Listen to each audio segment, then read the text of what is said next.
3 de la tarde. El programa que hoy vamos a ver no se emite en directo como de costumbre, sino que se grabó el lunes 23 de octubre.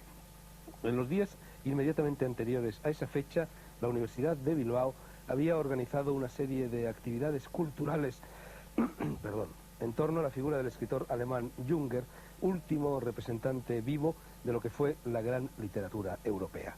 Y entre las personas que acudieron a esa cita en la capital de Vizcaya, además del propio Junger, al que se le confirió el doctorado honoris causa por la citada universidad, figuraba el doctor Albert Hofmann, químico de profesión y naturalista por afición.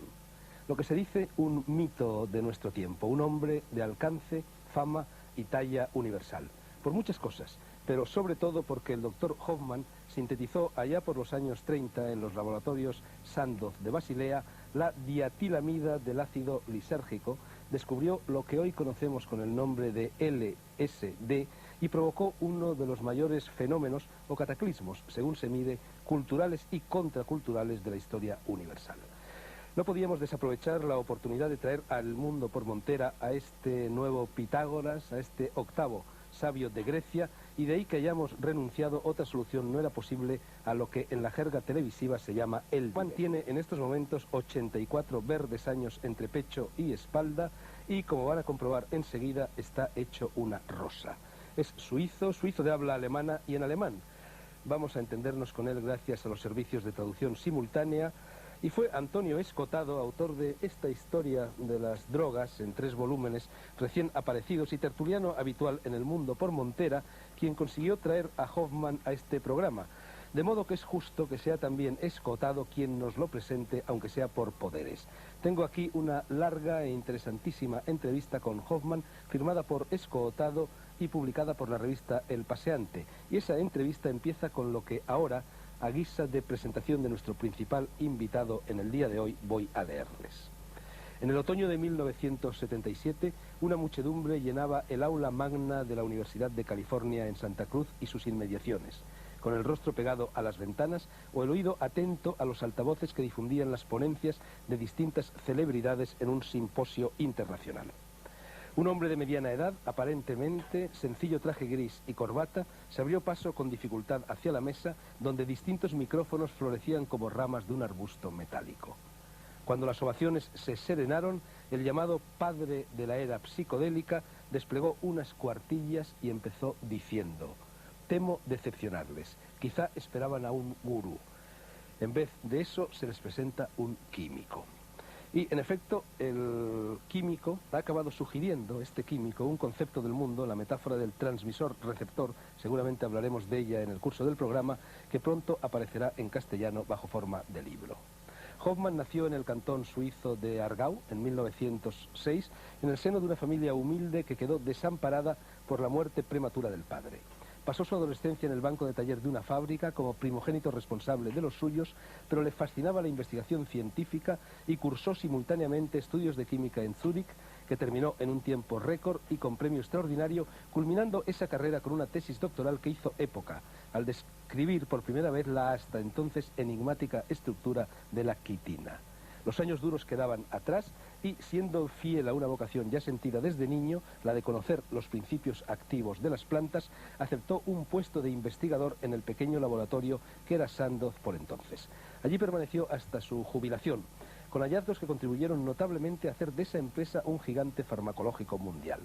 Fruto de esos años fueron descubrimientos que Hofmann llama comerciales, tranquilizantes y analgésicos, alternados con otros que le permitirían desarrollar fármacos todavía insustituibles en obstetricia y neurología. Investigaba el misterioso hongo llamado cornezuelo o ergot cuando topó con la dietilamida del ácido lisérgico o LSD, un derivado semisintético que absorbió inadvertidamente. Iba en bicicleta. Y aparte iba en bicicleta después de haberlo absorbido inadvertidamente y le sucedieron cosas muy curiosas. Es un viaje en bicicleta célebre, quizá el más célebre de los viajes en bicicleta. Decía mejor dicho, Escotado, que este derivado semisintético fue descubierto por Hofmann y a partir de entonces no solo su vida, sino la de innumerables otros experimentó una profunda modificación. Junger y Aldous Huxley, también la CIA y la psiquiatría institucional se apasionaron con el producto, unos creyendo que contribuía a ensanchar la cordura, y otros que permitía desatar a voluntad la demencia. En cualquier caso, nadie discutió que esa sustancia y varias más de su especie, descubiertas por él durante los años 50, eran el hallazgo psicofarmacológico más importante del siglo. Doctor honoris causa en Harvard, Zúrich, Estocolmo y Berlín. A mediados de la década siguiente fue invitado por la Academia Sueca a pronunciar el ciclo de conferencias previas al otorgamiento de su galardón, que quedaría indefinidamente pospuesto cuando el conjunto de prometedores hallazgos se convirtió de la noche a la mañana en amenaza mortal para el orden establecido. Instado por el Pentágono a que colaborase en sus proyectos de armas químicas y por la inteligencia contracultural a hacer precisamente lo contrario, todo ello a partir de las mismas sustancias, comenzó para él, para Hoffmann, una época de perplejidad solo apaciguada con la distancia crítica que otorga el paso del tiempo. Hasta aquí un poco larga, pero creo que era necesaria la presentación de Albert Hoffmann. Aquí lo tenemos. Bienvenido, doctor Hoffmann, a este programa. Gracias por ponerte el mundo por montera con nosotros. Aquí lo tenemos, decía, sentado en mi trono de moderador del programa. Se lo he cedido porque va a ser el epicentro de este programa y también y sobre todo por cortesía hacia un maestro que viene de fuera. Tenemos también a varios de nuestros contertulios habituales, que no fijos son, no vamos a presentarlos por enésima vez, el escritor y cabalista Mario Satz, el biólogo y otras muchas cosas André Malví, el también escritor y taoísta Luis Racionero, el filósofo Fernando Sabater y también escritor, como no, y el filósofo y también escritor, todos escribimos aquí, hasta los químicos, Antonio Escotado, que ya ha salido a relucir. Vamos a salirnos del carril. ¿Será esto una tertulia? Sí, pero una tertulia enfocada, polarizada hacia el doctor Hoffmann. Una tertulia a mitad de camino entre la charla y la entrevista con contraste de pareceres. Los contertulios del mundo por montera se convierten hoy en alguaciles alguacilados y en vez de dar opiniones, aunque también las darán, van a provocarlas. O sea, vamos a entrevistar conjuntamente a nuestro invitado, pero de modo tal que sus preguntas y las respuestas de Hoffmann puedan dar pie a otras intervenciones de las personas presentes en el estudio. Yo creo que es Antonio Escotado la persona más indicada para disparar la primera salva de este interrogatorio, de este tercer grado indagador y amistoso, pero antes debería de tomar la palabra el doctor Hoffmann para decirnos en qué consiste el camino de Eleusis o el camino a Eleusis, título de este volumen escrito a la limón con el etnomicólogo Gordon Wasson y con el helenista Rack. Doctor Hoffmann, ese camino a Eleusis, ese camino de Eleusis, ¿hacia dónde conduce? ¿Cómo se sigue? ¿Cuál es su meta?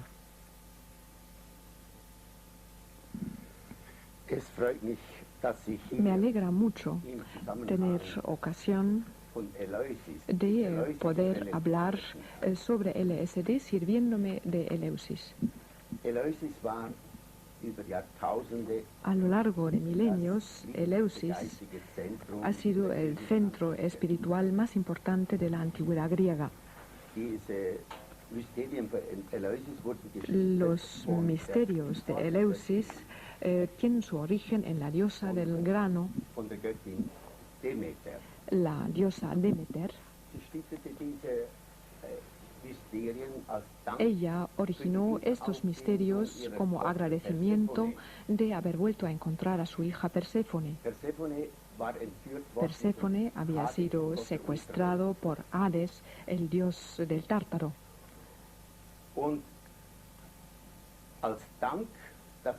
Y como muestra de agradecimiento, la diosa del grano regaló a la humanidad los cereales, así como los misterios de Eleusis. En estos misterios se enseñaron una serie de reflexiones sobre la vida y la muerte del hombre. Se sirvieron del ejemplo del mismo grano del centeno. El grano del centeno que es plantado en la tierra muere allí para dar pie a nueva vida.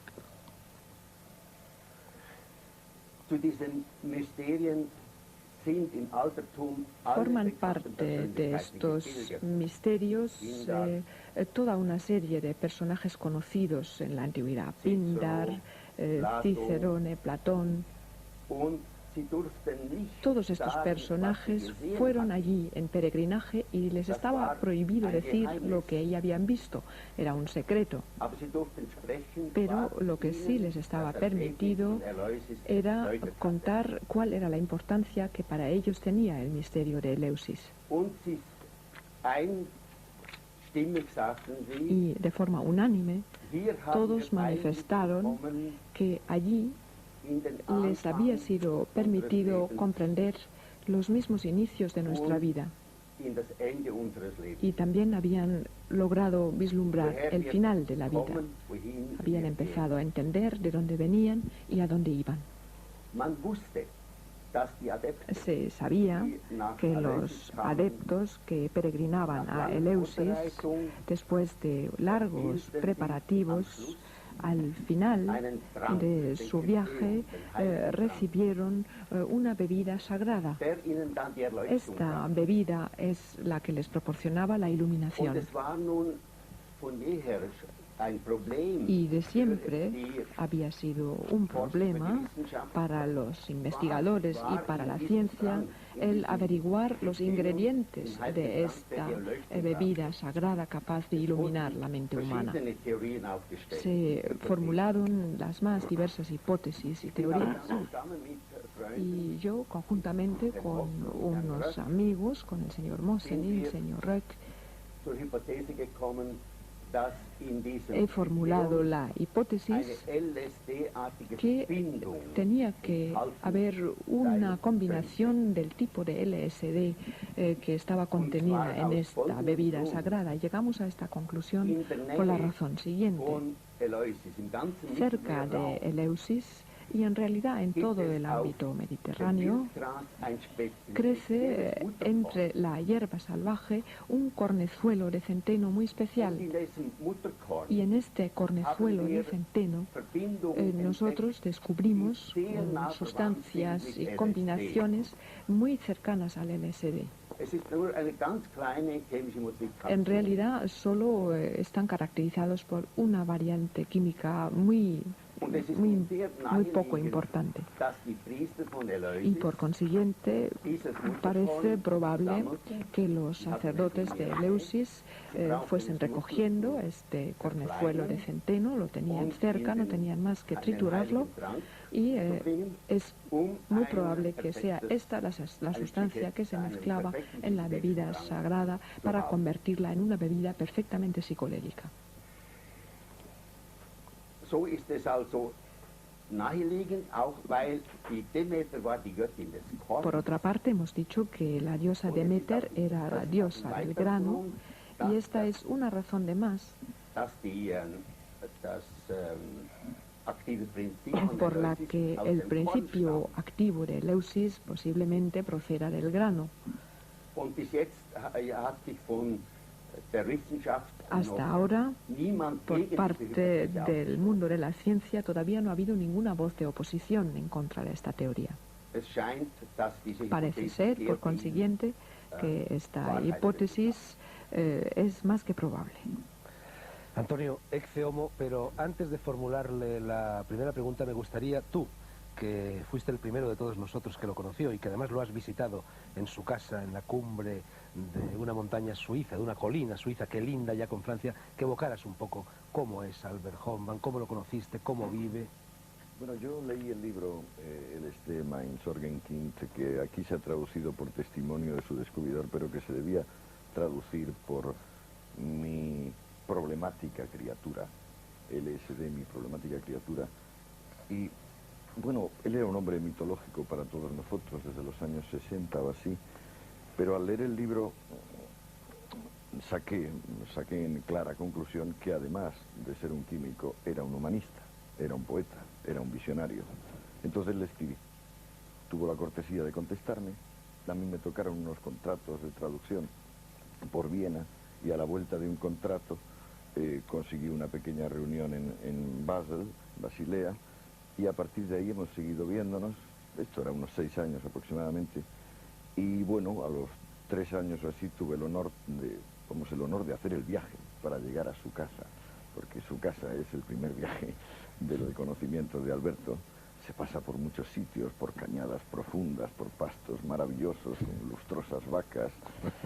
Se ven esas casas todas de madera de Suiza. Y él arriba tiene una casa, pues, como de Frank Lloyd Wright, pero en un escenario, pues, de la Suiza de Guillermo Tell. Tiene una piscina dentro, una pequeña piscina, donde él se baña. Pues, es una delicia permanecer allí.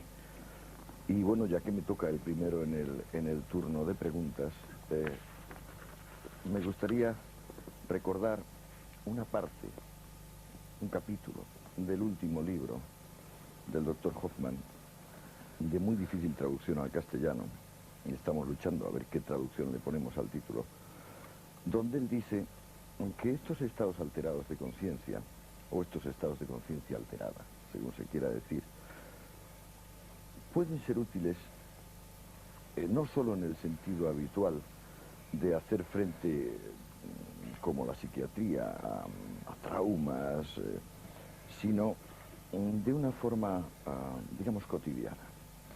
No podemos ir, dice el doctor Hoffman, por la vida haciendo nuestros negocios habituales en este extraordinario estado de ánimo.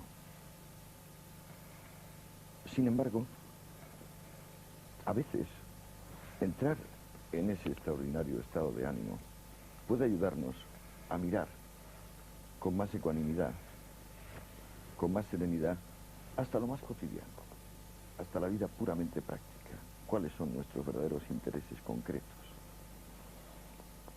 Al leer esto, yo pensé que quería saber un poquito más, un poco más, de que no podemos ir por la vida en este extraordinario estado de ánimo y, sin embargo, no podemos ir por la vida sin que alguna vez tengamos este extraordinario estado de ánimo.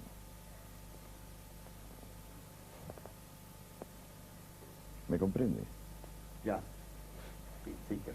Sí, naturalmente. Also ich glaube, was Bueno, yo creo unter dem que Einfluss von lo LSD que se percibe bajo la influencia de LSD es lo que en otros términos, sobre todo en terminología religiosa, se ha calificado como iluminación. Se trata de una vivencia del mundo y también del propio yo que difiere de la conciencia cotidiana en el sentido de que la barrera entre el yo y el tú, entre el yo y el entorno, pues que esta barrera desaparece, poco más o menos. Este pensamiento dualista con el que funcionamos de forma habitual es superado y, por así decir, uno se adentra en la creación. Se tiene la sensación de comprender que la creación, o se tiene la sensación de comprenderse a uno mismo mucho mejor, se experimenta la creación no por más tiempo solo con la razón, sino con la emoción, con el corazón. Y esto es lo característico de los visionarios, es lo que ellos describen. Quizás no sea exactamente lo mismo, pero es una sensación muy parecida con un significado igualmente parecido. Sí. Fernando Savater, tu turno. Bueno, en primer lugar yo quisiera también, aunque sea un poco unirse al coro de las justificadas alabanzas que estamos oyendo, decir que para mí también es muy importante encontrarme aquí con el doctor Hoffman, al que considero, digamos, un creador en el sentido de impulsor espiritual y de persona capaz de desarrollar la energía espiritual, con el mismo título con que consideramos a los grandes poetas, a un Rimbaud, a un Hölderlin, que han hecho esa misma función de expandir la conciencia humana. En una ocasión, hay una anécdota que no sé si alguna vez la habré contado a los oyentes aquí mismo. Stendhal paseaba con un amigo por Roma, pasó por San Pedro en el Vaticano y Stendhal elogiaba enormemente la cúpula famosa de San Pedro, y entonces el amigo, de un modo muy positivista, muy pied à terre, dijo, bueno, pero eso en el fondo, ¿para qué sirve? Y Stendhal le contestó, eso sirve para conmover el corazón humano. Bueno, yo creo que el corazón o el espíritu humano es un poco como los crecepelos, ¿no? Que hay que agitarlo antes de usarlo, que hay que moverlo antes de usarlo.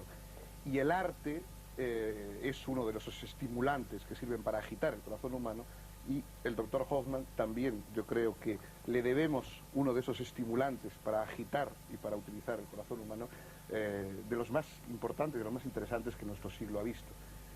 Mi pregunta se centraría en torno a una persona para mí muy querida, que en mi adolescencia fue muy importante para mí como lector, que es Aldous Huxley. El doctor Hoffmann conoció bien a Huxley, incluso tuvo, en fin, fue la persona que le proporcionó y que le introdujo, digamos, en el tema de la apertura de las puertas de percepción, a lo cual Huxley dedicó tantas páginas importantes, y creo que finalmente incluso le asistió en el momento de su muerte, al final como Huxley quería. Me gustaría que si brevemente él pudiera contarnos algo de su relación con Huxley, yo se lo agradecería mucho.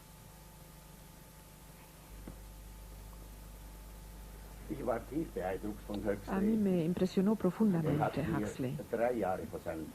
3 años antes de su muerte, en 1960, Huxley me llamó por teléfono al laboratorio pidiéndome una entrevista y un posterior almuerzo. A mí me alegró mucho esta invitación porque ya tenía conocimiento de sus obras, Las puertas de la percepción y Heaven and Hell. Y así efectivamente nos reunimos en Zúrich, y él me contó que estaba trabajando en su novela Island. Y en esta novela me decía, se mencionaba una droga muy especial.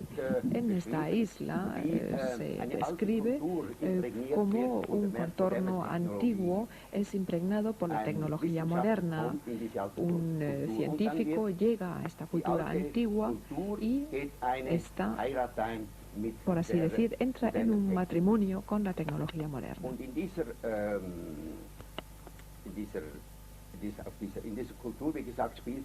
Y en esta cultura hay una droga que juega un papel fundamental, la Moksha-Medizin. Se trata de la llamada medicina de la iluminación. Y esta medicina, en esta cultura utópica,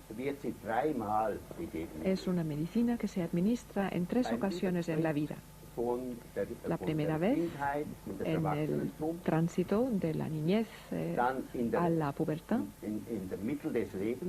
una segunda vez en la crisis de la mediana edad y finalmente poco antes de la muerte en esta gran transición.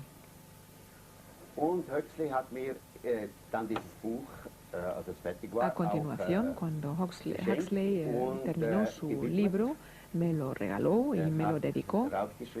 Escribió a Dr. Hoffmann, al descubridor original de la Moksha-Medizin.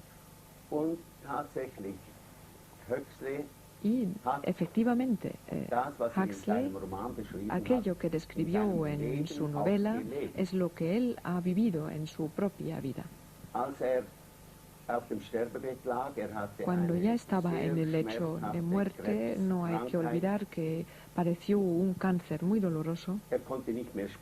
Ya no era capaz de hablar. Pues en el lecho de muerte, como digo, escribió unas notas para que las leyera su mujer, indicando 0,1 miligramos de LSD y M.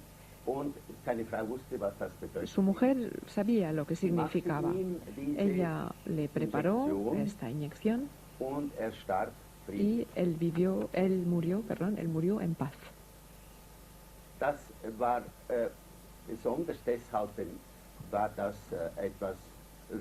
Esta experiencia tenía algo conmovedora, porque con ella Huxley mostraba que lo que él había descrito en su obra como un literato, como filósofo, era algo que él estaba dispuesto a vivir en su propia vida.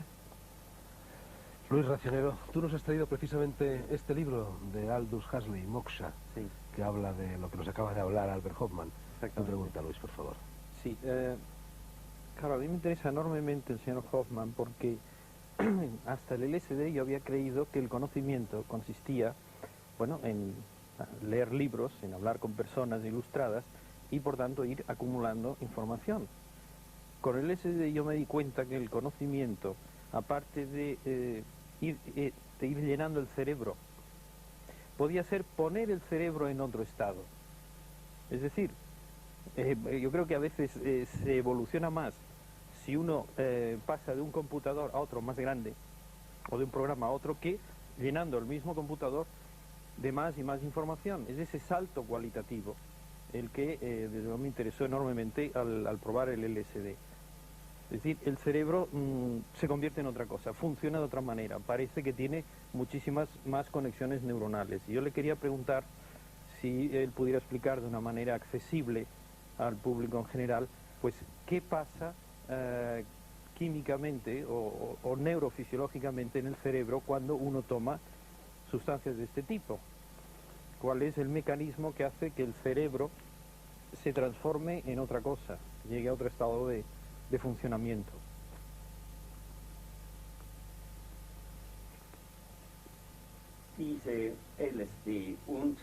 El LSD y también todas las sustancias afines, sustancias, por ejemplo, procedentes de las drogas mexicanas, mescalina, psilocibina, por ejemplo.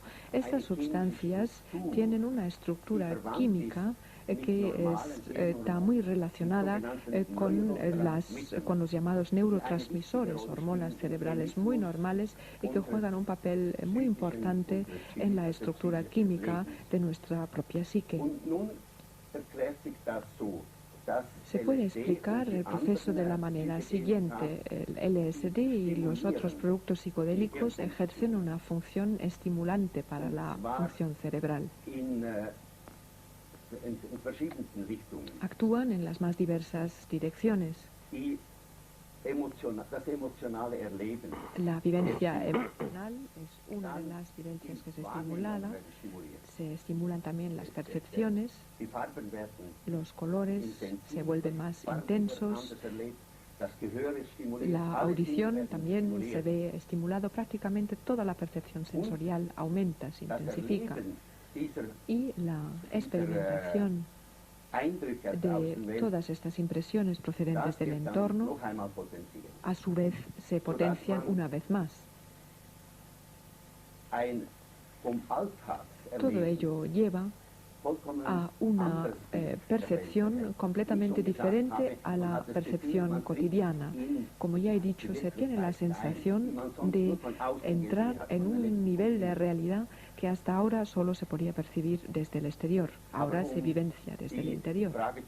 Pero para contestar a la pregunta, la explicación de por qué se producen estos efectos a través de estas sustancias, pues se explica por su afinidad con las sustancias y hormonas cerebrales, con sustancias que están presentes en el cerebro.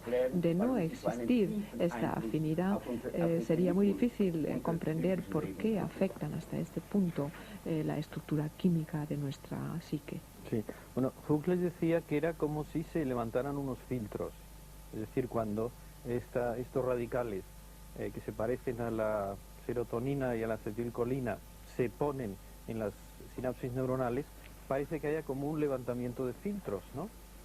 Que normalmente la percepción normal está mucho más sometida, mucho más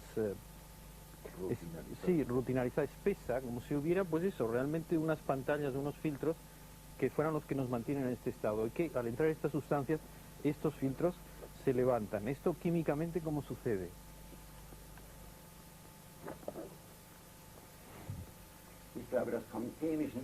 Bueno, creo que no se puede explicar desde un punto de vista químico. Aquí estamos más bien ante una metáfora. Además, Huxley utilizó otra metáfora. Él dijo, normalmente nuestras sensaciones y nuestro entorno tiene que ser filtrado. Si nosotros pudiéramos evidenciar todo lo que nos llega, no podíamos procesarlo. Necesitamos una válvula. Se trata de una válvula muy estrecha en nuestra conciencia cotidiana, y esta válvula es la que se abre a través de estas sustancias. Somos capaces de recibir mucho más de lo que nos llega. Esta es la metáfora que él utiliza, y es también el mismo sentido en realidad que la metáfora del filtro, pero a mí me gusta más la de la válvula. Mario Satt, y os recuerdo a todos que nos hemos comido ya más de la mitad del programa. Ya lo tengo unos 5 minutos. Segundos. Me gustaría, de ser posible, doctor Hoffman, volver al tema de Eleusis en relación al tema de lo sagrado y lo profano, porque me parece que no es de ninguna manera casual que lo sagrado de la experiencia eleusina esté ligado a la agricultura y al grano. Yo he descubierto hace poquísimo tiempo que los misterios mayores, por ejemplo, se celebraban en septiembre. Septiembre está bajo la constelación de Virgo, y Virgo tiene como imagen tradicional a una mujer que sostiene una espiga. Por lo tanto, la espiga en aquel momento de los misterios mayores estaba arriba y estaba abajo. Y usted nos habló de Demeter y del don de la agricultura. Si aquella era una experiencia sagrada, y hipotéticamente está ligada al cornezuelo del centeno, y estamos en un momento en que se plantea el problema de la legalización o no legalización de las drogas, de otras, inclusive de esta misma droga, me preocupa saber por qué en ese siglo clásico, supongo que fue la época de Pericles, se planteó el problema de censurar a un grupo privado de personas que había, no sé si usted recuerda en el libro, celebrado el mayor de los misterios privadamente, como si aquello maravilloso que veían los peregrinos a Eleusis solo pudiera ser sagrado en la medida que fuera colectivo, ritual, trascendente y no individual y en cierto modo profano. Es que la experiencia capital que provocan las drogas tiene que estar ligada a lo sagrado. Es necesario.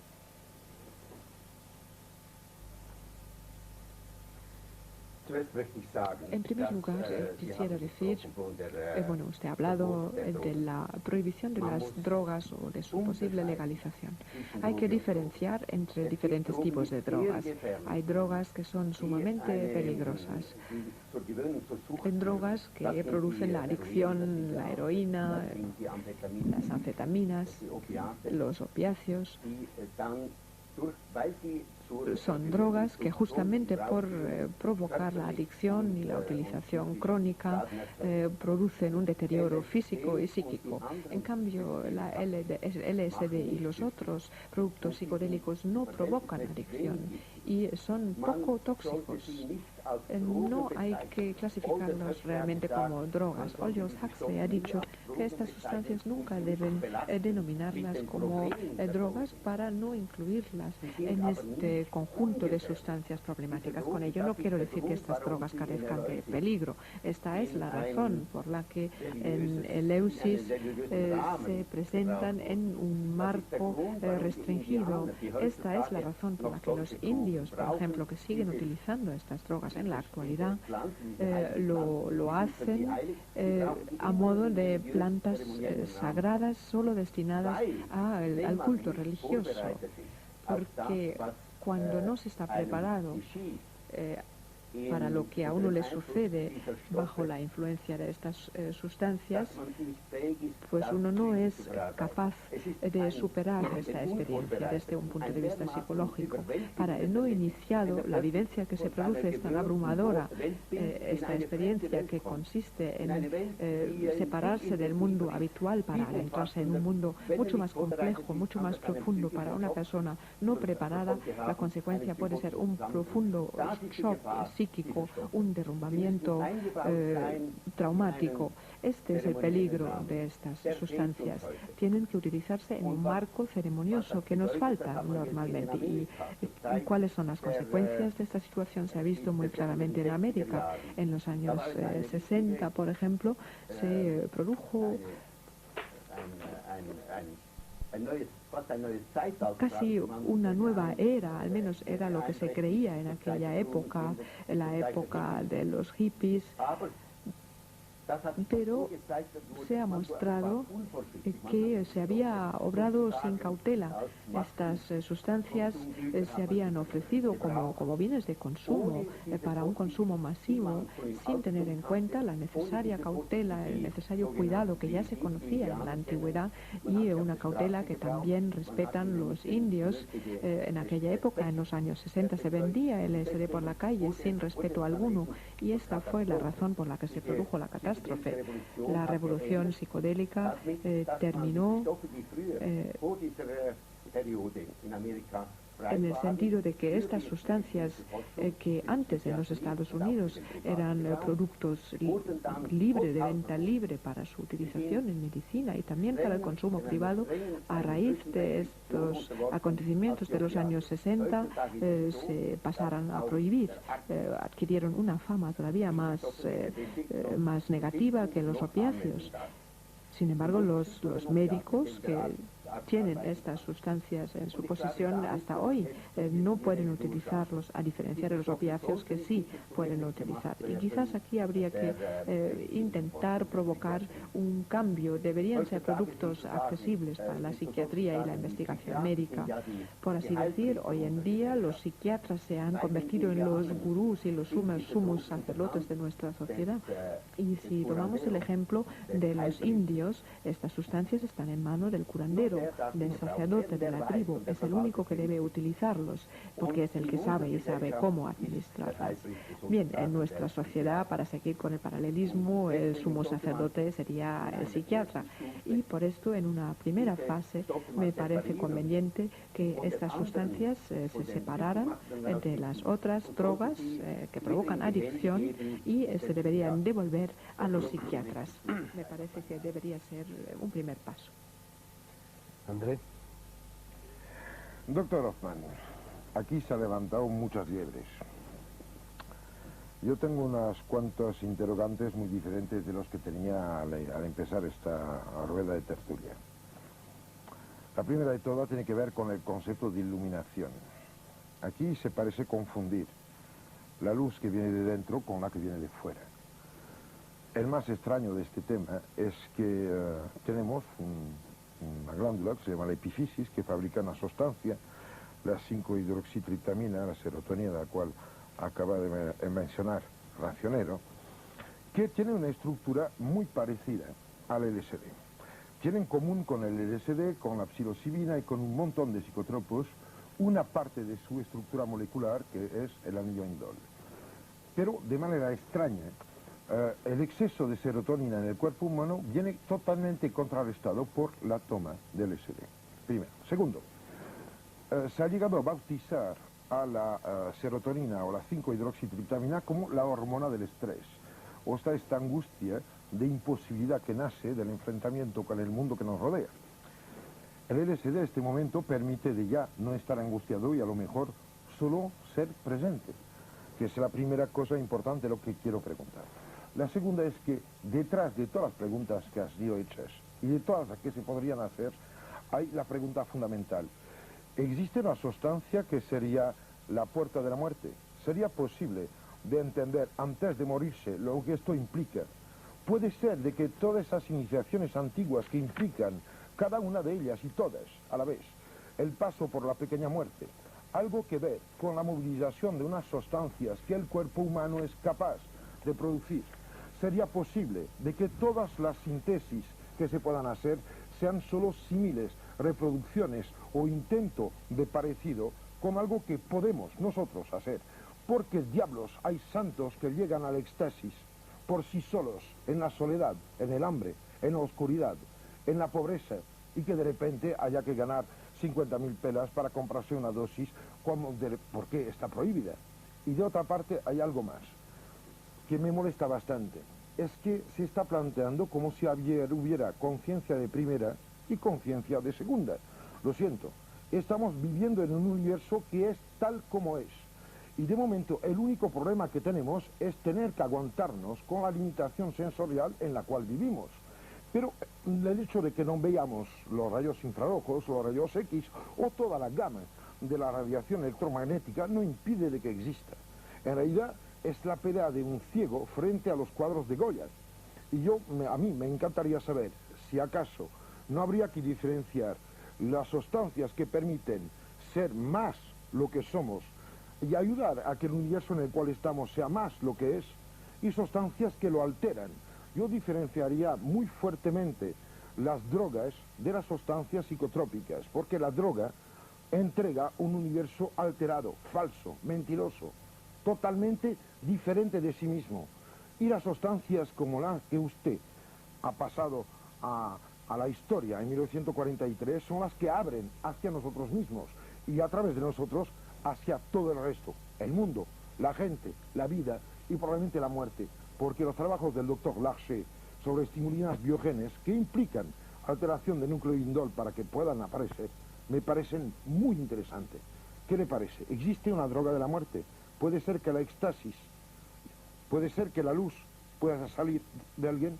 Es cierto de que Teresa de Ávila tuvo el corazón atravesado por una luz tan fuerte que llegó físicamente a dejar una herida.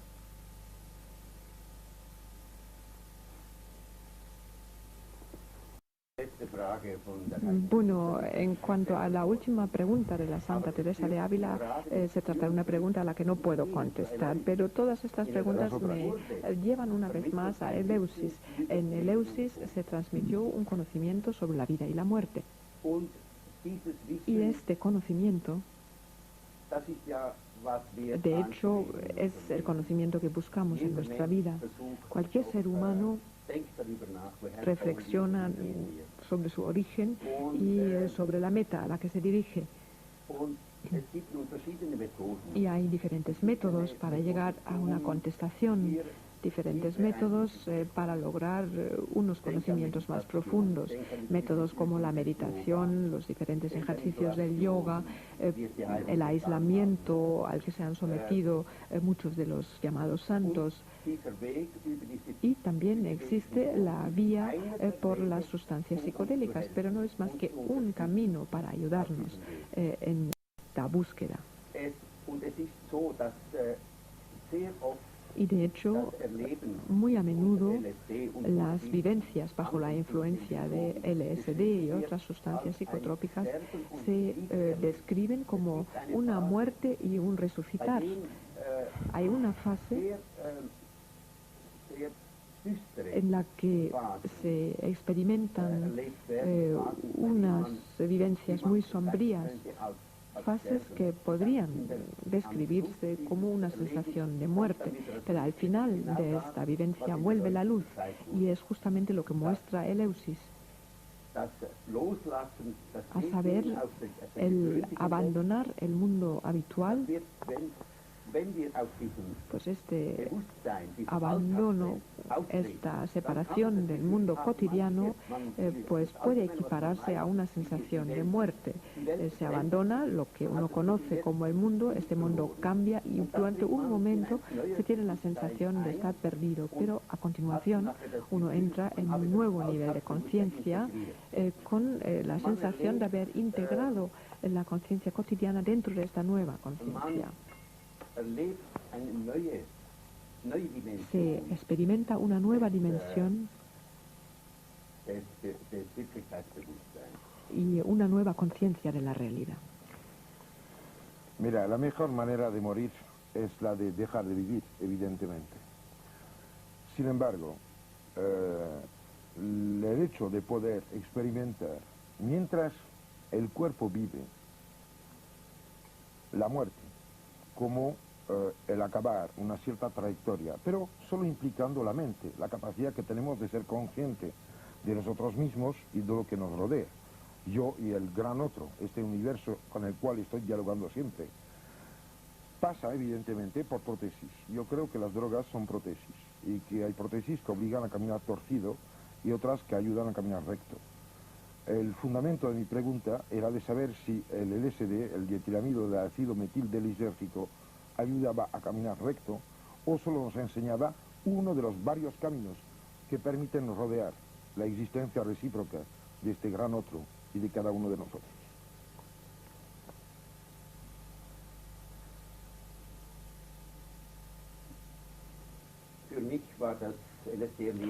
Para mí la vivencia de del LSD ha sido un abrir de mis propios ojos. Yo he tenido de repente mayor conciencia de que la creación puede vivenciarse de un modo mucho más grande, mucho más hermoso de como la solemos percibir.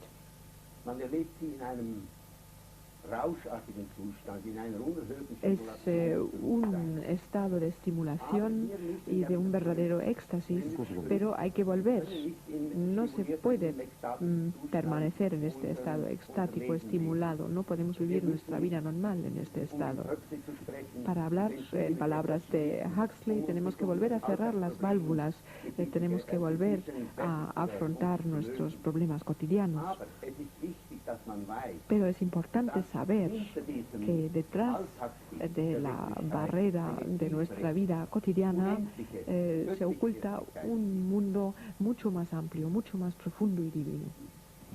Una pregunta sin respuesta necesaria.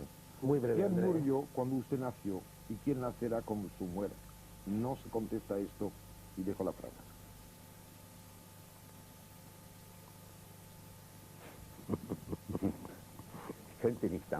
Y tampoco podría contestar.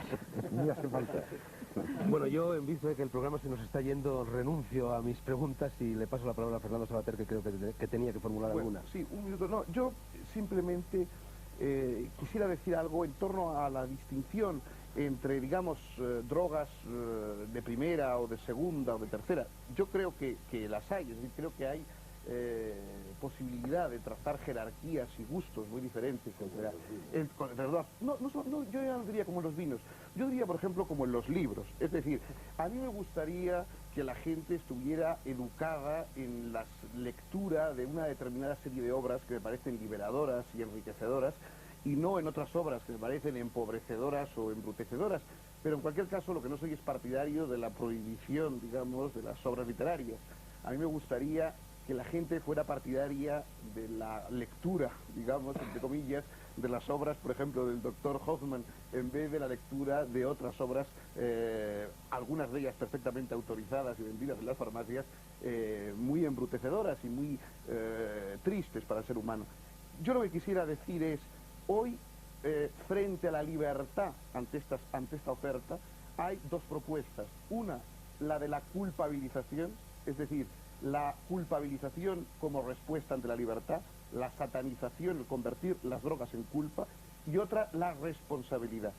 Yo pienso que hay el uso, el contacto con determinadas formas de conciencia diferentes, como pueden lograrse por ciertas drogas, como el LSD, pueden aumentar la responsabilidad, es decir, el autocontrol y el dominio de la propia libertad, que a mí me parece más importante en nuestra época que nunca. ¿Hasta qué punto, quisiera decirle al doctor Hoffman, él ve que hay una relación entre desarrollo de la responsabilidad y utilización de determinadas sustancias frente a la culpabilidad con que se las carga normalmente?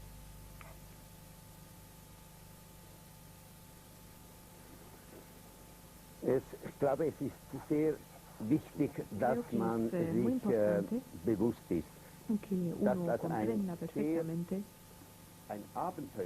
que la utilización de las drogas es una aventura, porque la entrada en otros niveles de conciencia, ya sea a través de la meditación o productos psicodélicos como el LSD, siempre implica un atrevimiento. Pero creo que deberíamos dejarlo a la libre responsabilidad del individuo. Él debe ser quien decide cuál es la vía que quiere utilizar para lograr una mayor comprensión de los grandes misterios de nuestra existencia. Tiene que ser él quien decide si prefiere servirse de las enseñanzas religiosas, de la fe, para acercarse a este misterio, o si prefiere utilizar métodos de la meditación, métodos de aislamiento, o si prefiere consumir sustancias psicodélicas, pero en realidad no es tanto el LSD el que puede aportar la iluminación a un individuo. Hace falta una preparación, hace falta una expectación y una madurez y una responsabilidad muy grande. Sin estos requisitos, el LSD no es más que una sustancia que tiene relación con nuestro organismo. Nosotros, como organismos bioquímicos, tenemos una afinidad con el mundo vegetal, tenemos vitaminas procedentes del mundo vegetal y hay sustancias que influyen en nuestra conciencia. Vivimos el mismo ciclo que las plantas, y el LSD, al igual que todas las sustancias psicodélicas, tienen su origen en el mundo vegetal. Nosotros lo debemos todo a la planta, le debemos nuestro alimento, nuestro propio proceso vital y su energía, y en realidad podríamos calificar a estas sustancias de psicovitaminas, capaces de ayudarnos a ir más allá de nuestra maduración física, que nos ayudan a un crecimiento psíquico y espiritual. Respecto de Ernst Jünger, hemos hablado bastante de Aldous Huxley. Sin embargo, tu experiencia personal es mucho más con Ernst Jünger. ¿Hay alguna diferencia entre la descripción del estado psicodélico o psiquedélico en Huxley y la experiencia de estos mismos productos en Jünger? Claro, uno alemán y otro americano. Inglés. Porque es un corte brutal. Bueno, efectivamente se puede decir que hay una diferencia. En su obra Las puertas de la percepción, Huxley escribe que estas sustancias psicodélicas deben sustituir el alcohol y la nicotina en nuestra sociedad, es decir, las propaga como bienes de consumo masivo. Jünger, sin embargo, es mucho más cauteloso. Él adopta un discurso como en Eleusis. Se trata para él de drogas sagradas. Él piensa que primero debe ser una élite la que hace uso de estas sustancias. No pueden ser sustancias de consumo masivo. Requieren la preparación, como hemos dicho, requieren un sentido de responsabilidad. Y Jünger afirma, es suficiente si se preparan determinadas vías y a partir de ellas puede tener lugar una cierta propagación de su uso, pero nunca pueden ser utilizados de forma masiva, indiscriminada. No son productos sedantes o estimulantes como el alcohol, la nicotina o las drogas propiamente dichas, la cocaína por una parte con sus efectos estimulantes o los opiáceos con su efecto sedante. Nosotros lo estamos viendo. Estas sustancias sí que han adquirido un carácter de producto masivo, pero las sustancias de las que estamos hablando aquí, los productos psicodélicos, ya sabemos desde la antigüedad, de las antiguas culturas, son productos que solo deben ser manejados por pocas personas. Cualquiera, al sentir realmente la vocación de una experiencia más profunda, debería tener la posibilidad de acceder a ella. Pero hoy es muy difícil encontrar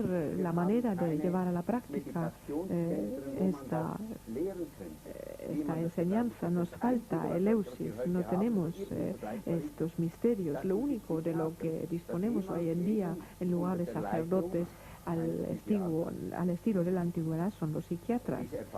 Es posible que bajo la guía de un psiquiatra alguien intente encontrar una experiencia de ese tipo.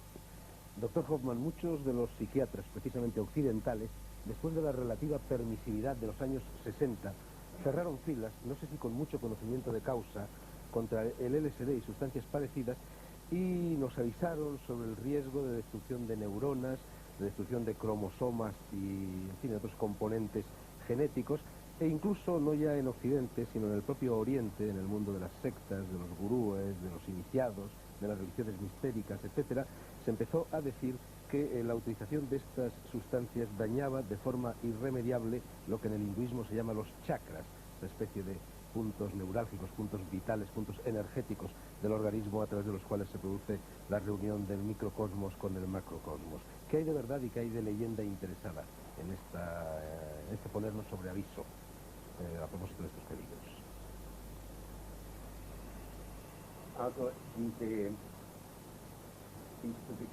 Bueno, estas publicaciones indicando de que LSD trastorna la masa del globo terráqueo y por ello influye negativamente en los cromosomas, pues es una afirmación errónea, como se ha mostrado científicamente.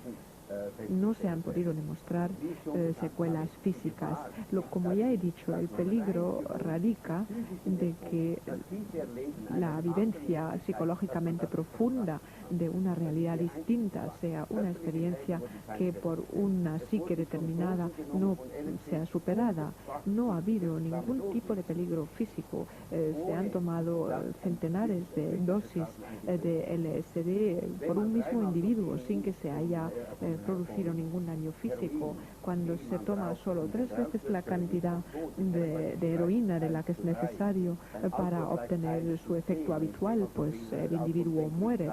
Si bebo 10 veces más alcohol del que me hace falta para producir el efecto deseado, también muero. Sin embargo, de LSD se ha llegado a tomar 100 veces la cantidad necesaria sin que se produzca ningún daño físico. Lo que sí ha ocurrido es que se han producido muertes como consecuencia del estado profundo de confusión de la conciencia que se produce en un individuo no preparado.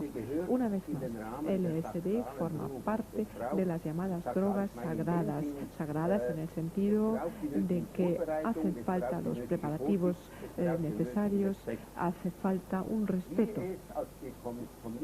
Y vuelvo una vez más a Eleusis. Estas drogas se tienen que administrar tal como se administraron en Eleusis. Me parece que incluso puede ser un verdadero ejemplo de cómo manejar estas sustancias en nuestro tiempo. Doctor, perdona, una cosa brevísima. ¿Tú, a tu divina edad, sigues experimentando con estas sustancias en tu cuerpo y en tu alma?